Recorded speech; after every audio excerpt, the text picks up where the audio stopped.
Good morning all of you. आज की जो हमारी क्लास रहेगी बीएससी थर्ड ईयर की बॉटनी में, वो आज का जो हमारा टॉपिक रहेगा फोटोसिंथेसिस। ठीक है, फोटोसिंथेसिस का मतलब सभी जानते हैं क्या होता है। फोटोसिंथेसिस का मतलब आपका प्रकाश संश्लेषण। ऑब्वियसली सभी ने ये क्रिया विधि है या जो फोटोसिंथेसिस है, प्रकाश संश्लेषण है, वो सभी ने एक बार तो ज़रूर ही पढ़ा होगा। ठीक है, लेकिन इसको अब हमें क्या करना है, डीपली पढ़ना है। जैसे कि आप बीएससी थर्ड ईयर के स्टूडेंट हैं, मतलब ग्रेजुएशन के लास्ट ईयर में हैं, तो आपका एक थोड़ा सा डीपली आ जाता है कि प्रकाश संश्लेषण की क्रिया किस प्रकार से होती है, इसके सिग्निफिकेंस क्या है और ये कितने प्रकार की होती है। ठीक है, इसकी क्या थ्योरी है, क्या इस पे प्रैक्टिकल किए गए, हिस्टोरिकल एस्पेक्ट क्या है इसका। ठीक है, हिस्टोरिकल एस्पेक्ट मतलब ऐतिहासिक विवरण किस प्रकार से है इसका, प्रकाश संश्लेषी वर्णक इसमें कौन कौन से प्रयुक्त होते हैं। ठीक है, तो इन सब के बारे में जो है आज हम चर्चा करेंगे। ठीक है, तो मोस्टली आज हम चर्चा करेंगे, इसका इंट्रोडक्शन पढ़ेंगे एंड देन हम इसका सिग्निफिकेंस पढ़ेंगे और इसके जो है फॉर्मूले को भी आज हम जानेंगे फोटोसिंथेसिस के। तो प्रकाश संश्लेषण एक महत्वपूर्ण जैव रासायनिक क्रिया है। सभी जानते हैं कि ये एक बायोकेमिकल रिएक्शन है जो हरे पौधों के क्लोरोफिल युक्त कोशिकाओं में होती है।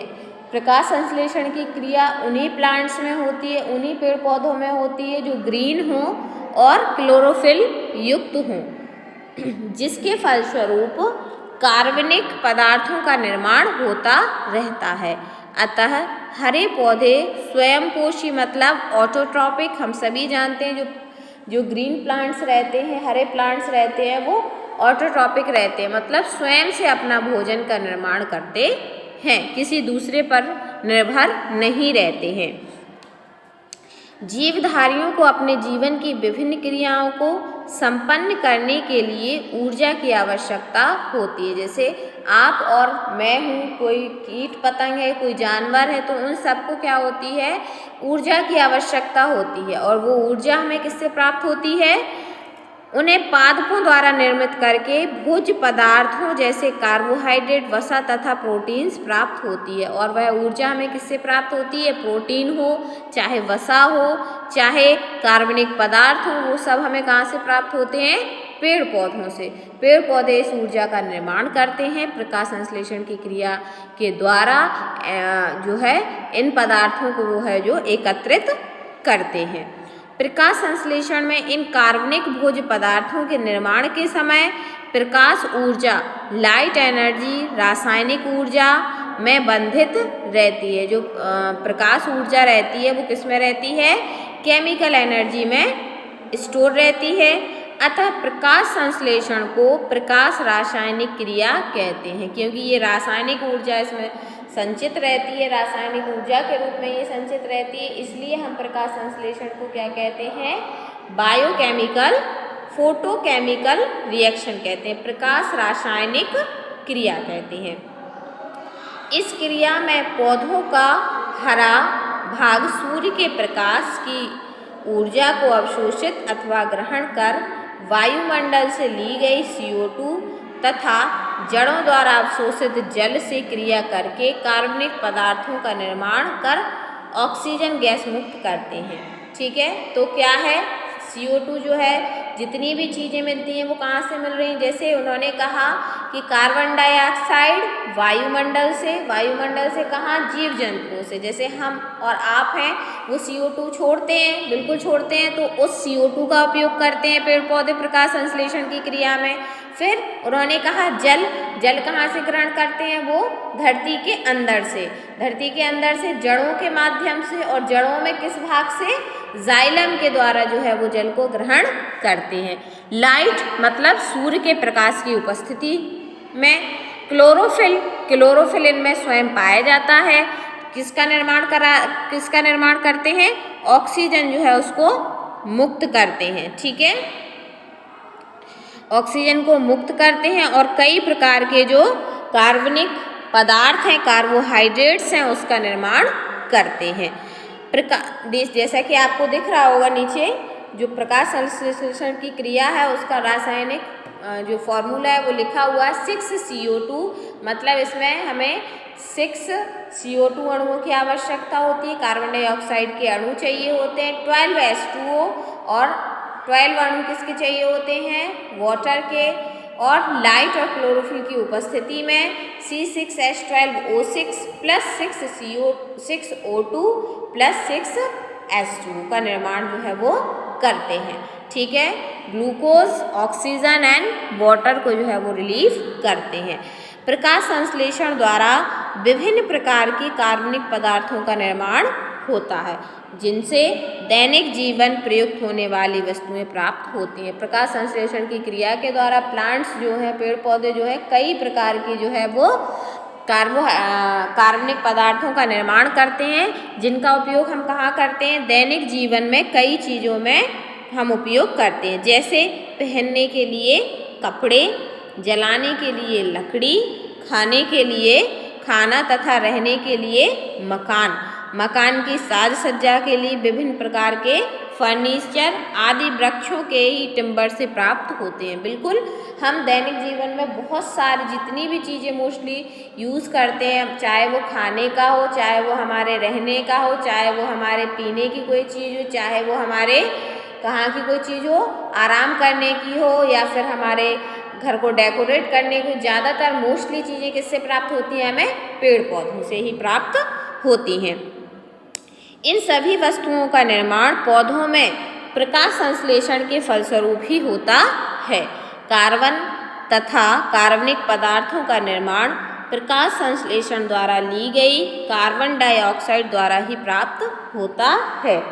पौधे के शुष्क भार के आधार पर 94% पदार्थ प्रकाश संश्लेषण तथा शेष 6% पदार्थ खनिजों एवं नाइट्रोजन के अवशोषण द्वारा होता है। जितना भी प्लांट से हम प्राप्त करते हैं उसमें से 94% जो भी चीज़ें हमें प्राप्त होती हैं वो किससे, प्रकाश संश्लेषण की क्रिया के द्वारा ही बनती हैं। बाकी जो 6% बचता है वो किसके द्वारा बनता है, धरती से प्राप्त खनिज पदार्थों के से मिलता है।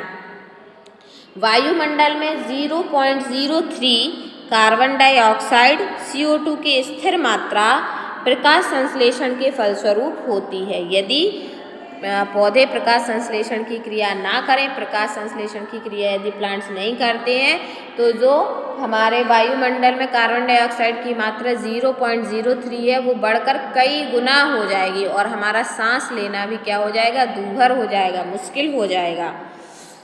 ऑक्सीजन, कार्बन डाइऑक्साइड, CO2 की स्थिर मात्रा प्रकाश संश्लेषण के फलस्वरूप होती है तथा ऑक्सीजन की मात्रा बढ़कर कितनी हो जाती है, 21% हो जाती है। आदिकाल में वायुमंडल में CO2 की मात्रा अधिक तथा O2 की मात्रा कम थी। जब बहुत साल पहले आदिकाल में वहाँ पे क्या था, CO2 की मात्रा तो क्या थी, अधिक थी, लेकिन ऑक्सीजन की मात्रा क्या थी, कम, क्योंकि पेड़ पौधे कम होंगे। किंतु आधुनिक युग में पौधों की उपस्थिति के कारण वायुमंडल में CO2 तथा ऑक्सीजन का संतुलन बना रहता है। देखिए, जब भी हम घर बनाते हैं, जब भी हम मकान बनाते हैं, जब भी हम कोई इंडस्ट्रियल एरिया डेवलप करते हैं या हम कॉलेज बनाते हैं, स्कूल बनाते हैं, तो वहाँ पे क्या रहता है, प्लांट्स जो हैं, प्लांट्स को उगाना, पेड़ पौधे लगाना को नेसेसरी कर दिया गया है कि आपको आवश्यक है कि आप पेड़ पौधे लगाएं, कंपलसरी है। जैसे हम बड़ी सिटीज़ में देखते हैं तो वहाँ तो कंपलसरी ही है कि आपको इतने एरिया में जो है वो गार्डनिंग करनी है, प्लांट लगाने ही पड़ेंगे आपको। क्यों? ताकि हमारा जो ऑक्सीजन और कार्बन डाइऑक्साइड का संतुलन है वो बिगड़े ना। सूर्य का प्रकाश ऊर्जा के रूप में पृथ्वी पर आता है, जिसका अधिकांश भाग रासायनिक ऊर्जा के रूप में पौधों द्वारा प्रकाश संश्लेषण की रूप में प्रयोग होता है। सूर्य के प्रकाश से पृथ्वी को लगभग 650 × 10⁻21 कैलोरी प्रकाश प्राप्त होता है, जिसका 25 × 10⁻21 कैलोरी भाग हरे स्थलीय पौधे द्वारा तथा 90 × 10⁻21 कैलोरी भाग समुद्री पौधों द्वारा अवशोषित किया जाता है। ठीक है, तो प्रकाश संश्लेषण की क्रिया द्वारा ही पृथ्वी पर सभी प्राणियों का अस्तित्व बना है। फोटोसिंथेसिस की क्रिया के द्वारा ही सभी प्राणियों का जो है अस्तित्व पृथ्वी पर बना हुआ है। इस क्रिया के द्वारा खाद्य पदार्थों का निर्माण तथा वायुमंडल का ऑक्सीजन द्वारा शुद्धिकरण होता है। सूर्य के प्रकाश की ऊर्जा खनिज तेलों, कोयला आदि में संग्रहित ऊर्जा वास्तव में आज से हजारों वर्ष पूर्व पौधे द्वारा संचित की गई थी। ठीक है, पौधों द्वारा ही संचित की गई थी। औद्योगिक विकास द्वारा ही आजकल किसी देश की समृद्धि का अनुमान लगाया जा सकता है। पेट्रोलियम पदार्थ औद्योगिकरण के लिए ऊर्जा के प्रमुख स्रोत माने जाते हैं, जिनका निर्माण किससे होता है? पौधों द्वारा ही होता है। तो स्पष्ट हो जाता है कि प्रकाश संश्लेषण एक महत्वपूर्ण क्रिया है। देखिए, जितने भी औद्योगिक जो भी उद्योग चलते हैं वो उनमें से बहुत सारा पार्ट जो होता है प्लांट्स से ही रिलेटेड होता है। मान लीजिए जो पेट्रोलियम उद्योग है वो एक अच्छा उद्योग माना जाता है। उससे जो वहाँ की आर्थिक स्थिति है वो बहुत सुदृढ़ बनती है, अच्छी बनती है। लेकिन उस पेट्रोलियम का, डीजल का निर्माण भी, पेट्रोल का निर्माण भी किससे हुआ है? पेड़ पौधों से ही हुआ है।